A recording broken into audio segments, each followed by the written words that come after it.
Next you've got your Rogue. Rogue are sneaky, dexterous people who do not run into battle. They hide behind the shadows and wait for the opportune moment to attack. So they have something called sneak attack, which is the basis of their character. So they do extra damage when they're sneaking and surprise people with their attacks. So that's what they are. They're very sneaky. You don't just run into a battle with a rogue. You have to really play it safe and sneak through the shadows. They're good at stealing and pickpocketing as well. They can do them, and sometimes they can do the most damage because of their sneak attack. But like I said, they don't go in blazing and whatnot. They really stick to the shadows and choose for the right moment. And while I'm talking about these guys, all these classes have so many abilities that they have, and you get them as you level up. So when you're starting at level 1, you may have a few abilities, but at level 20, you'll have a fair few abilities. So a rogue doesn't just have sneak attack; they have so many things that they can do. So next, I am going to go to the final three, the final three main classes that I'm going to talk about, and these three are the primary spellcasters. These are the most spellcastery of them all. And the first one is the Sorcerer. So the Sorcerer was born with an innate ability to use magic. So they can manipulate their magic more into other things. They have more raw magic within them. So that's what makes a sorcerer.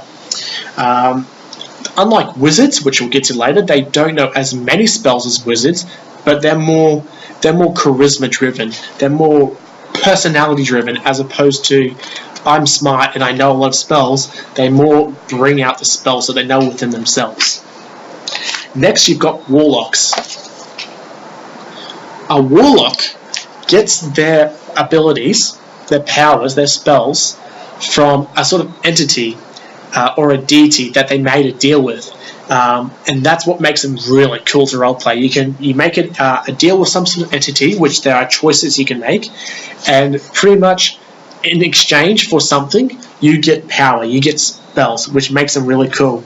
They have a bit more health than their other spellcaster counterparts, which make them really cool. So they're also capable fighters. They're not shabby at fighting, but they have the less amount of spells that they know because they're not natural spellcasters. But they have these things called Eldritch Invocations, which I'm pretty sure means you can there's a couple of them you get per level, and I'm pretty sure it just means you can do them whenever you want.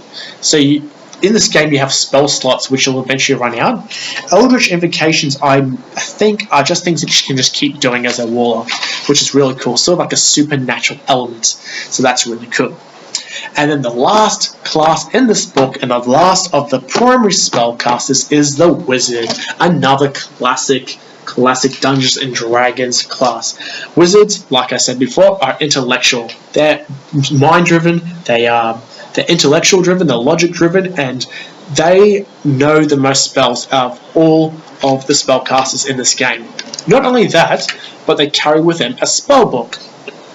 So not only is the spells that they know are in the spell book, but if they find a scroll in the world, they can spend 50 gold or whatever it is to copy that spell into their spell book, and they can even put even more spells. So whereas a sorcerer, like I said, knows spells because they were born with that magic, wizards went to school probably somewhere, or university somewhere, and learned all these spells, and they're improving themselves day and day to become even better arcanists. So that is what wizards do, and these wizards, as they get more powerful, they sort of specialize in a field of magic, whether it's enchantment, or necromancy, or transmutation, or whatever. So they have a lot of variants within them. So that is the classes. Those are the classes in this book.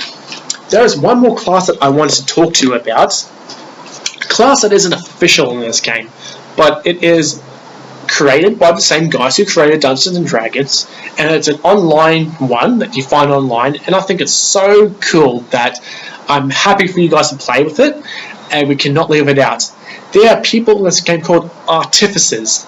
So if a wizard is intellectually driven and knows about spellcasting, an artificer is intellectually driven about magical items. So they're the Iron Men, the Tony Starks of the game, but essentially they spend their lives learning the properties of all kinds of magical artifacts. They're able to create some of their own magical artifacts, use in battle, and to enhance their adventuring. And there are two types of artificers you can play as, which are the subclasses. One of them is a gunsmith, which means if you're a gunsmith, you're one of the only people in the world to create a magically powered gun. Yeah, you heard that right, a gun. Or the second subclass is the alchemist, which means you can create a lot of potions and chemicals, I guess, to help you fight battles like fire or acid or whatever. That really is cool. One of the coolest things an artificer gets at 6th level is they can even create their own sort of like construct servant that follows them around. So that is something that I'm going to let you guys play as well, because you cannot not get past an artificer. So I've told you the races, I've told you the classes. Guys, think about what sort of combo you'd like to play as. If you have any other questions, Facebook me, ask me any questions. It seems there's a lot of information and knowledge, I know, but once you get over the hump, this game can be such an engaging game to play as. And if you are not convinced that this game cannot be fun to play, go online, go to YouTube, and type in Critical Role and watch Matthew Mercer and a bunch of voice actors play Dungeons & Dragons with expertise, and it creates some of the most engaging story you'll ever see, ever. I leave the choice with you. Make the jump. Catch you later.